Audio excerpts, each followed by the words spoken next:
सुबह का वक्त है, हो सकता है टूथपेस्ट से आपने ब्रश कर लिया हो या करने वाले हो, तो ये खबर जो है वो टूथपेस्ट से ही जुड़ी हुई है। दरअसल टॉक्सिक लिंक नाम के एनजीओ ने दावा किया है कि ज्यादातर टूथपेस्ट में खतरनाक केमिकल ट्राइक्लोजोन मिला है, जो जहर बनकर आपके शरीर में जा रहा है। साबुन और हाथ धोने के सैनिटाइजर में भी ट्राइक्लोजन मिला हुआ है। अब देखना होगा कि टूथपेस्ट कंपनियां इस दावे पर क्या कहती हैं। आपके टूथपेस्ट में जहर का दावा किया जा रहा है। टॉक्सिक लिंक नाम की एनजीओ की तरफ से दावा किया गया है। क्या आपके टूथपेस्ट में जहर है? अगर आपने अब तक इसके बारे में कभी नहीं सोचा तो अब सोचना शुरू कर दीजिए। जो खुलासा हुआ है उसके बारे में जानकर आप टूथपेस्ट से ब्रश करने से पहले 1000 बार सोचेंगे, क्योंकि टूथपेस्ट के जरिए जहर आपके शरीर में जा रहा है। टॉक्सिक लिंक नाम की संस्था का दावा है कि ज्यादातर टूथपेस्ट में ट्राइक्लोसन है, जो केमिकल के रूप में एक किस्म का जहर है जो आप तक पहुंचाया जा रहा है। इसका असर यह है कि आप कैंसर और लिवर की गंभीर बीमारियों के शिकार बन सकते हैं। आप जो लिपस्टिक इस्तेमाल कर रही हैं, क्या वो सुरक्षित है? आप जो टूथपेस्ट इस्तेमाल कर रहे हैं, क्या वो सुरक्षित है? टेल्कम पाउडर, जिसकी खुशबू आपको मदहोश कर देती है, क्या आपको कोई नुकसान नहीं पहुंचा रहा? आप शक्तिवर्धक दवाई का इस्तेमाल कर रहे हैं, तो क्या वो सुरक्षित है? अगर आपका जवाब हां है, तो जरा रुकिए। ऊपर से बेहतरीन चमचमाती पैकिंग के अंदर असली चीज क्या है? क्या आपको पता है? अगर आपको नहीं पता तो हम बताते हैं। आपके लिपस्टिक में, आपके काजल में, आपके टेल्कम पाउडर और टूथपेस्ट में मिला है जानलेवा जहर। ये धीरे धीरे आपके शरीर में पहुंच रहा है। दिल्ली सरकार की चौंकाने वाली रिपोर्ट पे हुआ खुलासा।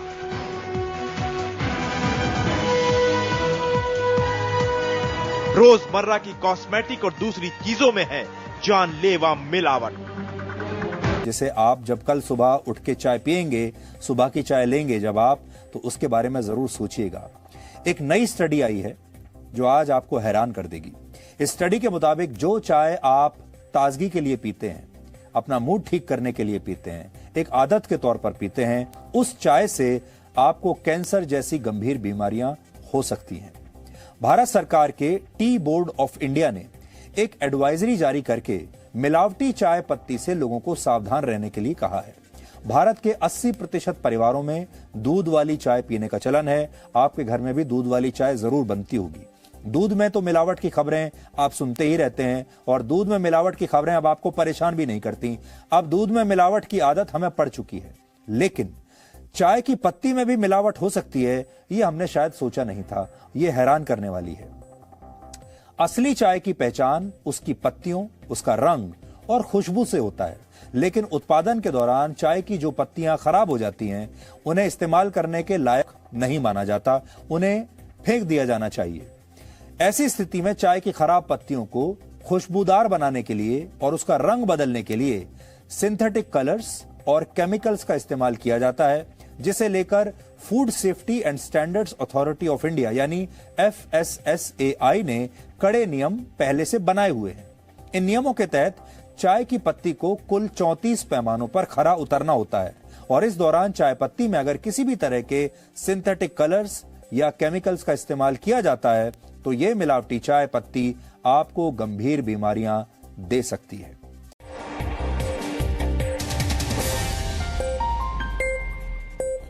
और अब हम जिस खबर का विश्लेषण करेंगे वो आपके पूरे परिवार की सेहत से जुड़ी हुई खबर है। आपको जानकर हैरानी होगी कि आपके भोजन की थाली में से जरूरी पोषक तत्व गायब होते जा रहे हैं। यानी आप जो खाना खा रहे हैं उससे आपका पेट तो भर सकता है, लेकिन पोषण नहीं हो सकता। नेशनल इंस्टीट्यूट ऑफ न्यूट्रिशन ने इसी वर्ष एक फूड कॉम्पोजिशन टेबल तैयार किया है, जिसके आधार पर इंडियन डायटिक एसोसिएशन यानी IDA ने भारतीय थाली से जुड़ा एक रिसर्च किया। इस रिसर्च के मुताबिक पिछले 30 वर्षों से भारतीय भोजन की ताकत और उसके पोषक तत्व लगातार कम हो रहे हैं। आपने अक्सर बड़े बुजुर्गों को यह कहते हुए सुना होगा कि पुराने जमाने में भोजन की बात ही कुछ और हुआ करती थी। हर चीज शुद्ध होती थी और आपका खाना शरीर को लगता था। बड़े बुजुर्गों की यह बात अब सच साबित हो रही है। आईडीए का रिसर्च इस बात को भी साबित करता है कि 30 वर्ष पहले खाने में शुद्धता की गारंटी आज के मुकाबले कहीं ज्यादा थी। आईडीए के मुताबिक गेहूं में 9% कार्बोहाइड्रेट कम हो चुका है। इसके अलावा बाजरे में 8.5% कार्बोहाइड्रेट कम पाया गया है। पिछले 30 वर्षों में मूंग की दाल में आयरन कंटेंट 6.12% कम हो गया है, जबकि मसूर की दाल में प्रोटीन 10% कम पाया गया। प्रोटीन हमारे शरीर के लिए बहुत जरूरी पोषक तत्व है और इसकी कमी से कई तरह की बीमारियां होती हैं। आटे और दाल के बाद सबसे ज्यादा इस्तेमाल होने वाली सब्जियों को भी चेक कर लीजिए। नए जमाने के आलू में विटामिन बी, मैग्नीशियम और जिंक की मात्रा पहले से कम पाई गई है। टमाटर में विटामिन बी, आयरन और जिंक की मात्रा में 66 से 73% तक की कमी देखी गई। फलों की बात करें तो सेब में आयरन कंटेंट पहले के मुकाबले 60% कम हो चुका है, यानी लो हीमोग्लोबिन और एनीमिया से पीड़ित लोगों को सिर्फ सेब के भरोसे अब नहीं रहना चाहिए। इस आंकड़े को देखने के बाद कई पुरानी कहावतों से आपका भरोसा उठ सकता है। अक्सर कहा जाता है an apple a day keeps the doctor away, यानी एक सेब हर रोज खाने से आप स्वस्थ रहते हैं और डॉक्टर से दूर रहते हैं। लेकिन इस दौर में ये कहावत भरोसा करने लायक नहीं रही, क्योंकि सेब के अंदर पोषक तत्व अब कम हो चुके हैं। आईडीए ने इस रिसर्च को तैयार करने में नेशनल इंस्टीट्यूट ऑफ न्यूट्रिशन के फूड कॉम्पोजिशन टेबल का इस्तेमाल किया है। एनआईएन ने 528 तरह के खाद्य पदार्थों में मौजूद 151 पोषक तत्वों की जांच की है। इस इंस्टीट्यूट ने 30 साल पहले भी एक फूड कॉम्पोजिशन टेबल तैयार किया था और उस समय के खाद्य पदार्थों में न्यूट्रिशनल वैल्यू आज की तुलना में काफी ज्यादा थी। एक्सपर्ट्स के मुताबिक खेतों में पैदावार बढ़ाने और फसल को बीमारियों से बचाने के लिए पेस्टिसाइड्स और खाद का ज्यादा इस्तेमाल किया जाता है और केमिकल के ज्यादा इस्तेमाल से भारत की मिट्टी में पोषक तत्व लगातार कम हो रहे हैं, जिसकी दिल्ली की हवा पानी खराब हो चुकी है। और ये हम इसलिए कह रहे हैं क्योंकि पिछले कई दिनों से दिल्ली के लोग जहरीली हवा से बेहाल हैं। वहीं दूसरी तरफ अब पानी को लेकर भी बुरी खबर सामने आई है। दरअसल केंद्रीय उपभोक्ता मामले, खाद्य एवं सार्वजनिक वितरण मंत्री रामविलास पासवान ने कहा है कि दिल्ली समेत देश भर में 20 राज्यों से लिए गए पानी के सैंपल खराब पाए गए हैं।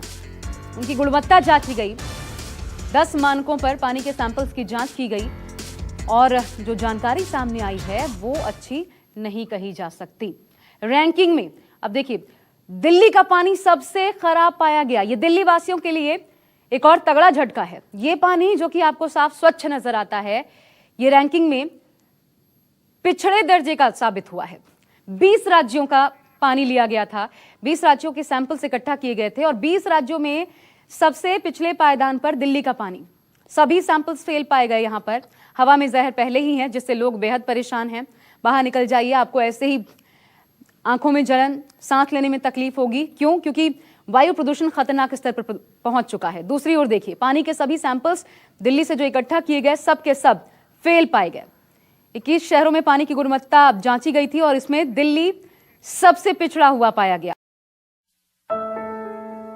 पानी, जिसने हमारी धरती को आबाद किया, जिसने इस धरती पर जीवन का आगाज किया, जो हमारे शरीर के कण कण में बसा है, जिसके ऊपर ये सारा संसार टिका है। मानव शरीर का 70% हिस्सा पानी से बना होता है और इस शरीर को स्वस्थ बनाए रखने और नुकसानदायक पदार्थों को बाहर निकाल फेंकने के लिए हमें रोजाना ढेर सारा पानी पीने की जरूरत पड़ती है। आज हमारी धरती का पानी वाटर पोल्यूशन की वजह से harmful chemicals, pesticides, bacteria, industrial waste और दूसरे ढेर सारे नुकसानदायक तत्वों से भर गया है। पानी को हमारे घर में पहुंचाने से पहले इस गंदगी को साफ करने के लिए इसमें क्लोरीन मिलाई जाती है, जो इस गंदगी को तो साफ कर देती है, लेकिन इस क्लोरीन युक्त पानी को लंबे समय तक पीने से हमारे शरीर पर कई बुरे असर पड़ते हैं। इतना ही नहीं, कई लेबोरेटरी टेस्ट्स ने यह साबित किया है कि बोतल के जिस पानी को हम सबसे ज्यादा अच्छा और सुरक्षित समझकर पीते हैं, उसकी बोतल्स में ही कैंसर जैसी बीमारियों को बढ़ावा देने वाले डाइऑक्सिन्स पाए जाते हैं। अगर हम अपने आसपास नजर दौड़ाएं तो पाएंगे कि आज से 30-40 साल पहले तक जिन बीमारियों का नाम भी हमें मुश्किल से सुनने को मिलता था, वो आज हमें हर घर में मिलने लगी हैं। जैसे कि hypothyroidism, diabetes, migraine, high blood pressure, ageing, constipation, acidity, मोटापा, arthritis, dermatitis, depression, hormonal diseases, infertility, cancer और दूसरी ढेरों बीमारियां। सवाल उठता है कि आखिर इस वक्त के दौरान ऐसा क्या बदलाव आया है जिसमें कि इन बीमारियों ने आज लगभग हर घर में घुसपैठ कर ली है। इन पर किसी भी तरह का इलाज काम नहीं कर रहा है। ये हमें शारीरिक और मानसिक दोनों ही तरीकों से नुकसान पहुंचा रही हैं। लाखों रुपए खर्च करने और रोजाना डॉक्टरों के चक्कर काटने के बाद भी ये हमारा पीछा नहीं छोड़ रही हैं। और इन्होंने हमारे शरीर की ताकत को निचोड़कर इसे अंदर तक खोखला कर दिया है। नमस्कार दोस्त, आइए अब जरा उन बातों पर गौर करते हैं जिनकी वजह से आज हम इन बीमारियों से चारों तरफ से घिर गए हैं। ये कहना गलत नहीं होगा कि इन सब के जिम्मेदार हम खुद हैं, क्योंकि जिन चीजों की वजह से ये बदलाव आया है वो है हमारा लाइफस्टाइल, हमारे खाने पीने की आदतें और चारों तरफ फैला प्रदूषण। लेकिन जिस चीज ने इस बदलाव में सबसे बड़ी भूमिका निभाई है वो है हमारा पीने का पानी। ये बात चौंकाने वाली है, क्योंकि हमें आज तक यही समझाया गया है कि अपने पीने के पानी को बॉइलिंग, फिल्ट्रेशन या किसी और तरीके से साफ करने के बाद हमारा पानी एकदम साफ और सुरक्षित बन जाता है। तो फिर ये पानी इतने बड़े बदलाव की वजह कैसे बन सकता है? पीने के पानी की क्वालिटी को नापने के दो खास पैरामीटर्स होते हैं, ऑक्सीडेशन रिडक्शन पोटेंशियल यानी ORP और पोटेंशियल हाइड्रोजन यानी pH। ORP वैल्यू से पानी की उस क्षमता को नापा जाता है जिससे वो ऑक्सीडेशन प्रक्रिया को धीमा करता है, और pH वैल्यू से उसके एसिडिक या एल्कलाइन गुण को। कम ORP का मतलब है फायदेमंद पानी और ज्यादा ORP का मतलब है नुकसानदायक पानी। इसके बिल्कुल उलट, कम pH का मतलब है एसिडिक और नुकसानदायक पानी, और ज्यादा pH का मतलब है एल्कलाइन और फायदेमंद पानी। दोस्तों, असल में हुआ ये है कि पानी की सफाई के नाम पर चल रहे क्लोरीनेशन और लगातार हो रहे वाटर पोल्यूशन ने इस धरती के पानी को एसिडिक चीजों से भर दिया है। इस एसिडिक पानी को लगातार पीने से हमारे शरीर के हर सेल में एसिड वेस्ट जमा हो रहा है। इस एसिड वेस्ट ने हमारे शरीर में एसिडोसिस नाम की एक प्रक्रिया को शुरू किया है, जिससे इन सेल्स में ऑक्सीजन की मात्रा कम हो गई है और वो सांस नहीं ले पा रही है। ऑक्सीजन में आई इस कमी को दूर करने और इस एसिड वेस्ट को बाहर निकाल फेंकने के लिए ये सेल्स अलग अलग तरह से रिएक्ट कर रहे हैं, और इस एक्शन रिएक्शन की लड़ाई में हमारा शरीर कई खतरनाक और जानलेवा बीमारियों का घर बन गया है। अब सवाल उठता है कि अगर हम इस नुकसानदायक एसिड वेस्ट को किसी तरह बाहर निकाल फेंके तो क्या हमें इन जानलेवा बीमारियों से छुटकारा मिल जाएगा? दोस्तों, आपके इस सवाल का जवाब है हाँ, ऐसा हो सकता है। लेकिन सुनने में ये बात जितनी आसान लगती है, असल में उतनी है नहीं, क्योंकि इस एसिड वेस्ट से छुटकारा पाने के लिए हमें अपनी लाइफस्टाइल और अपने खाने पीने की आदतों को पूरी तरह से बदलना होगा। और हम सब जानते हैं कि ऐसा करना कितना मुश्किल साबित हो सकता है। तो क्या इससे छुटकारा पाने का कोई तरीका नहीं है? बिल्कुल है दोस्तों।